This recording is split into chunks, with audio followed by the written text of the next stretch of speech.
More than a year ago, floodwaters ripped through Kerr County, Texas, killing more than 130 people. Among the victims, 28 people from the all-girls camp, Camp Mystic.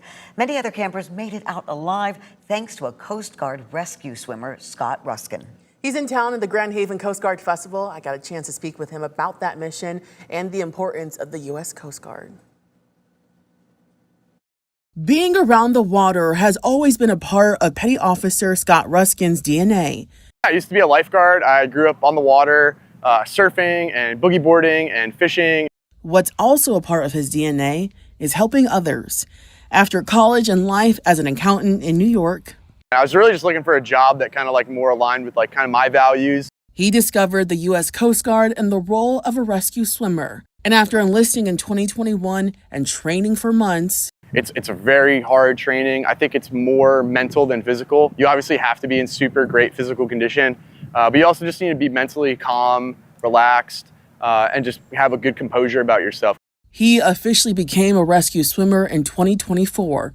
A year later, he would set out on a mission where he saved hundreds of lives. There's about 200 kids trapped, scared, tired. They've been outside all day, trying to just kind of get to safety. In July of 2025, floodwaters ripped through the Texas Hill Country area where Camp Mystic, an all-girls camp, was located. Sadly, 28 people lost their lives from that tragic event, but Ruskan and his crew were able to save 165 people, with Ruskan acting as the triage coordinator. I was really just trying to reassure them, keep everyone calm, make sure the landing zones were safe, make sure the kids were safe getting into the helicopters, and then, just kind of managing the scene there at campsite. Because of his heroic work, he was honored with the Legion of Merit Award and the Pat Tillman Award at the ESPYs.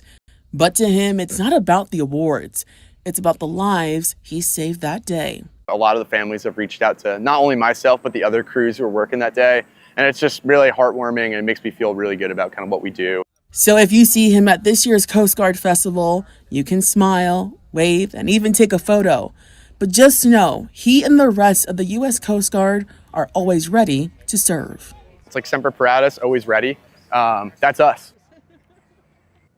And he's not only enjoying the festival, he's also helping out with a memorial service of an aviation survival technician who lost his life on a rescue mission.